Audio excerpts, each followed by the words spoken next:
बिस्मिल्लाहिर्रहमानिर्रहीम। अस्सलातु वस्सलामु अलैका या रसूलुल्लाह व अला आलिका व अस्हाबिका या हबीबल्लाह। सर्फ़ के 4 कवानीन में से चौथा कानून हर्फ़ इल्लत का कानून है। इसका बाकी मांदा हिस्सा आपके सामने पेश किया जा रहा है। इसमें तीसरी शक्ल थी या। इसमें मुतमक्कन के आखिर में 2 या जमा हो जाएं, दोनों या मुशद्दद हों या सिर्फ़ पहली मुशद्दद हो, तो इस सूरत में दूसरी या को हज़फ करना वाजिब है।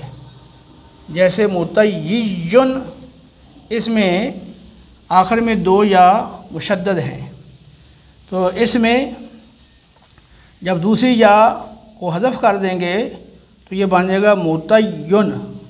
तो मुतय्यिन से मुतय्यिन।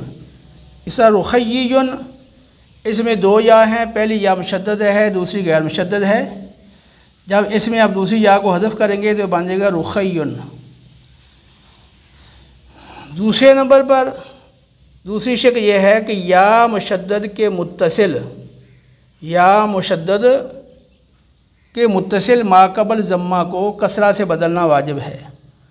और अगर वो माक़बल ज़म्मा या मुशद्दद के साथ मुत्तसिल ना हो तो फिर कसरा से बदलना जायज़ है। जैसे दुऊयुन, तो इसमें आगे जो कायदा आ रहा है, ये पहले नंबर पर, इस कायदे के मुताबिक दुऊयुन, ये दुऊयुन बन गया।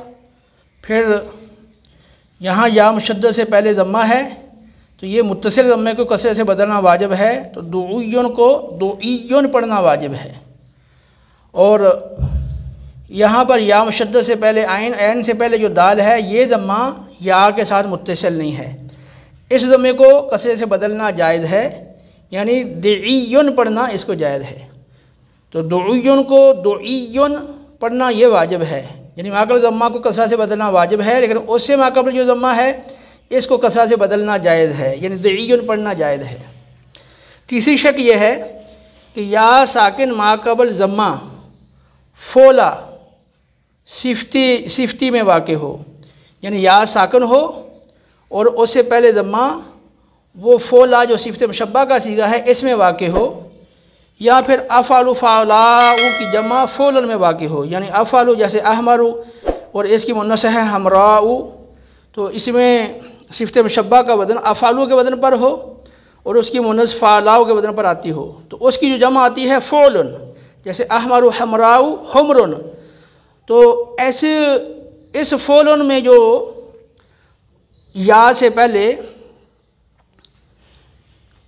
जो ज़म्मा वाक़े हो, तो इस या के माक़बल ज़म्मा को कसरा से बदलना वाजिब है। जैसे हुई का, ये फ़ोला के वज़न पर सिफ़त मुशब्बा है, तो इसमें या साकिन से पहले ज़म्मा आया है, तो इस ज़म्मे को कसरा से बदलना वाजिब है। हुई का को ही का पढ़ना वाजिब है। इसी तरह बोइदुन, ये अबयदु बैदाउ, तो बैदाउ अबयदु बैदाउ की जमा है बोइदुन, यहाँ भी या साकिन माक़बल ज़म्मा है, इस ज़म्मे को भी कसरे से बदलना वाजिब है। बोइदुन को बीजुन पढ़ना ये वाजिब है। तो ये या की ये 3 शिक्के या 3 स्टेप आ गए। उसके बाद आगे है वाव या। यो वाव या दोनों के लिए मुश्तरका तौर पर जो ज़वाबित हैं उनका ज़िक्र है। नंबर 1 है, अगर इसमें मुतमक्कन में वाव और या दोनों इकट्ठे आ जाएं, तो इनमें से पहला जो हरफ है, यानी वाव या में से जो पहला है वो साकिन हो और गैर मुबदल हो, यानी किसी हरफ से बदला हुआ ना हो और साकिन हो, या फिर दूसरा हरफ वो वाव हो और लाम कलमे में वाक़े हो, तो इस सूरत में वाव को या करके इदगाम करना वाजिब है। जैसे सैविदुन में देखिए ये वाव और या इकट्ठे आ गए हैं, तो उसमें पहला जो हरफ है वो या है और ये साकिन है और ये किसी से बदला हुआ नहीं है, लिहाजा पहले इसमें एक शर्त पाई गई, लिहाजा इसमें वाव को या करके इदगाम वाजिब है, तो इसको सैविदुन को सय्यिदुन पढ़ना वाजिब है। इसमें दूसरी शक ये है, अच्छा यही कायदा फिर यहाँ दुऊयुन में भी चला था कि यहाँ भी जो वाव है पहली ये किसी से बदली हुई नहीं है और ये साकिन है, तो यहाँ भी वाव या जमा हो गए। इसी कायदे से दुऊयन को दुऊयन पढ़ना और फिर दुऊयन को मा कबल ज़म्मा को कसरा से बदल के दुईयन पढ़ना वाजिब है। अच्छा, उसके बाद ये इसकी दूसरी शेक और दूसरा स्टेप ये है कि अगर वाव या अलिफ ज़ायदा के बाद तरह में वाक़ हो या अलिफ ज़ायदा के बाद फ़ाइल और मफ़ाइल के हम वज़न किसी कलमा में वाक़ हो तो इस वाव और या को हमज़ा से बदलना वाजिब है। जैसे मिदआवन, यहाँ देखें वाव ये अलिफ ज़ायदा के बाद तरह में आ गई, ये अलिफ ज़ायदा है इसके बाद तरह में आ गई, तो इस वाव को हमज़े से बदलना वाजिब है। मिदआउन पढ़ेंगे, मिदआउन को मिदआउन पढ़ना वाजिब है। इसी तरह मिरमायुन में भी देखें ये अलिफ ज़ायदा है और इसके बाद या आ गई है तरफ में, तो इसको या को भी हमज़े से बदलना वाजिब है। मिरमायुन को मिरमाउन पढ़ना वाजिब है। इसी तरह दुआउन में देखें वाव अलिफ ज़ायदा के बाद आई है तरफ में, यानी आखिर में आई है तरफ में, तो इस वाव को भी हमज़े से बदलना वाजिब है। दुआउन को दुआउन पढ़ना वाजिब है। इसी तरह काबिलुन को काइलुन और बाइउन को बाइउन पढ़ना वाजिब है। तो ये अलिफ ज़ायदा के बाद ये जो पिछली मिसालें थी इनमें तो तरह में आई है और इनमें फिर यह है कि फ़ाइल या मफ़ाइल के अलिफ के बाद ये वाव या वाक़ हो रही है। तो काबिलुन में फ़ाइल के अलिफ के बाद और इसी तरह बाइउन में भी फ़ाइल के अलिफ के बाद यहाँ या आई है, तो इनको हमज़े से बदलना वाजिब है। शराइफ़ु ये मफ़ाइल यानी वज़न सूरी के एतबार से, तो इसको शराइफ़ु पढ़ा है, शराइफ़ु पढ़ा जाएगा। तो इसमें एक शर्त है कि मफ़ाइल के वज़न पर जो कलमा हो तो उसमें वाव या ज़ायदा हो, जबकि यहाँ पर काबिलुन में ये वाव ये असली थी, बाइउन में या असली था, लेकिन मफ़ाइल का जब वज़न है ना तो उसमें वाव या ज़ायदा हो, और अगर वाव या ज़ायदा नहीं है तो फिर अलीफ से पहले भी एक हरफ इल्लत हो। तो इस शर्त के साथ मफ़ाइल के अंदर अलिफ के बाद आने वाली वाव या को हमज़े से बदलना वाजिब है। ये हमारा हरफ इल्लत का कानून मुकम्मल हो गया। इसमें याद रखें कि सबसे पहले जो मैंने वो कवानीन करवाए थे तो वो असल में ये वाव या ये चौथी शेख है इससे मुतल्लिक़। तो ये चार इसके स्टेप हैं, अलिफ वाव या और वाव या दोनों। तो वो अमूर जिनका तल्लक वाव और या दोनों से मुश्तरका तौर पर है तो उसका वो हिस्सा जिसका तल्लक ज़्यादातर फ़ेल के साथ था, जिसका हिस्सा वाव या से मुतल्लक वो ज़ाब्ता जिसका तल्लक फ़ेल के साथ था, वो मैंने सबसे पहले करवा दिया था कि वाव या मुतहर्रिक हो और माक़बल मुफ्तू हो, या वाव या मुफ्तू हो माक़बल मुतहर्रिक हो, या फिर ये दोनों सूरतें ना हों। तो वो तीन शिक्कों के अंदर जो मैंने शुरू में सबसे ज़ाब्ता कराया था तो वो है तो वाव या दोनों से मुश्तरका तौर पे मुतल्लक है, लेकिन उसका तल्लक फ़ेल के साथ था। और ये हिस्सा जो मैंने कराया है वाव या से मुश्तरका तौर पे जो मुतल्लक है इसका तल्लक ये इसम के साथ है। तो और उसके बाद फिर ये अलिफ से मुतल्लका जो सारी तफसील थी कि अलिफ जो है वो अलिफ मकसूरा हो या ममदूदा हो या दोनों ना हो, इसकी वदाहत भी आ गई। और वाव से मुतल्लका कि वाव एक हो या दो हों, और उनसे मुतल्लका जितने अमूर थे वो भी मैंने जिक्र कर दिए। और अब यह है या से मुतल्लका जो ये तीन शिक्के हैं वो भी बयान कर दी, और वाव या से मुतल्लका इसम से हवाले से जो इसका मुतल्लक था दो शिक्कों की शक्ल में वो भी मैंने जिक्र कर दिया। तो यूँ हरफ इल्लत का कानून ये मुकम्मल हो गया। खुलासे के तौर पर दोबारा समाअत कर लें कि देखेंगे या जो है इसमें ये तीन शिक्के आ रही हैं, एक तो है दो या हों और एक है ये एक ही या हो।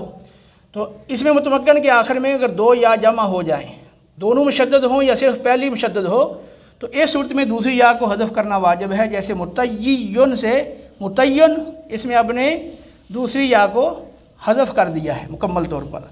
इस तरह रुखय्यन से रुखय्यन, इसमें भी दूसरी या को हज़फ कर दिया है। नंबर दो, या मुशद्दद के मुत्तसिल माक़बल ज़म्मा को कसरा से बदलना वाजिब है, और अगर वो माक़बल ज़म्मा वो या मुशद्दद के साथ मुत्तसिल ना हो तो फिर कसरा से बदलना वाजिब नहीं बल्कि जायज़ है। जैसे दुऊयन से दुऊयन बन गया, ठीक है, ये आगे जो कायदा आ रहा है उसके मुताबिक। और फिर या मुशद्दद से पहले ज़म्मा मुत्तसिल है, इसको कसरा से बदलना वाजिब है, लिहाजा एन के कोई ज़म्मा को कसरा से बदलेंगे, दुईयुन इसको पढ़ना वाजिब है।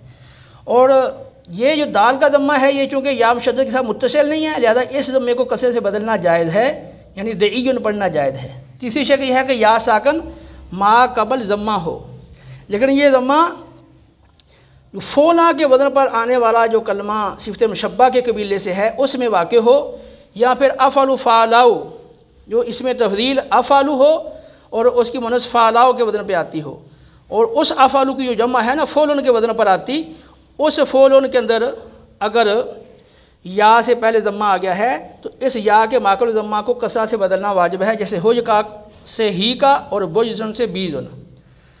उसके बाद ये वाव या से मुश्तरका जो इसम के हवाले से उमूर हैं वो दो स्टेप में मैंने जिक्र किए कि अगर इसमें मुतमक्कन में वाव या दोनों इकट्ठे आ जाएं तो उनमें से पहला साकिन गैर मुबदल हो, यानी वाव या में जो पहले आया है वो साकिन हो और गैर मुबदल हो, किसी से बदला हुआ ना हो।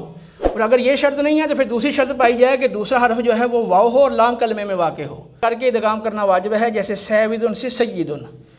इससे दूसरी शक यह है कि अगर वाव या अलिफ ज़ायदा के बाद तरह में वाक़ हों, या फिर अलिफ ज़ायदा के बाद फ़ाइल मफ़ाइल के हम वज़न कलमा में वाक़ हो, तो इस वाव या को हमज़ा से बदलना वाजिब है, जैसे मिदआउन से मिदआउन, मिरमायुन से मिरमाउन, दुआउन से दुआउन पढ़ना वाजिब है, क्योंकि यहाँ पर वाव और यहाँ पर या और यहाँ पर वाव ये तरह में वाक़ हुई है अलिफ ज़ायदा के बाद, इसलिए इनको हमज़े से बदलना वाजिब है। अच्छा, दूसरी शक में ये था कि या फिर फ़ाइल और मफ़ाइल के अलिफ ज़ायदा के बाद वाक़ हो, जैसे काविलुन, तो यहाँ पर ये अलिफ ज़ायदा है, इसके बाद वाक़ हुई है, तो काविलुन को काइलुन और बायुन को बायुन पढ़ना वाजिब है। तो यहाँ वाव और या दोनों ये असली हैं, यानी रूफ़ असलिया में से हैं, और इनसे पहले ये अलिफ जो फ़ाइल का अलिफ है ये ज़ायदा है, तो इसके बाद आने वाली वाव या को हमज़ा से बदलना वाजिब है। लेकिन अगर जैसे शराइफ़ु, इसमें भी अलिफ ज़ायदा के बाद या आ रही है, इसको भी हमज़े से बदलना वाजिब है शराइफ़ु, लेकिन मफ़ाइल के बदल पर जो आने वाले कलिमात हैं तो उनमें वाव या का ज़ायदा होना ज़रूरी है। काविलों और बायुन में तो या वाव असली थी, लेकिन मफ़ाइल के बदल पर जो कलिमे आए तो उनमें वाव या उसका ज़ायदा होना ज़रूरी है, और अगर वाव या ज़ायदा नहीं है तो फिर अलिफ से पहले भी हरफ इल्लत होना ज़रूरी है, यानी इससे पहले भी वाव या हो, तो इस सूरत में फिर यह वो अलिफ ज़ायदा के बाद आने वाले वाव या को हमज़े से बदलना वाजिब है। तो ये हमारा आज का ये कानून कंप्लीट हो गया।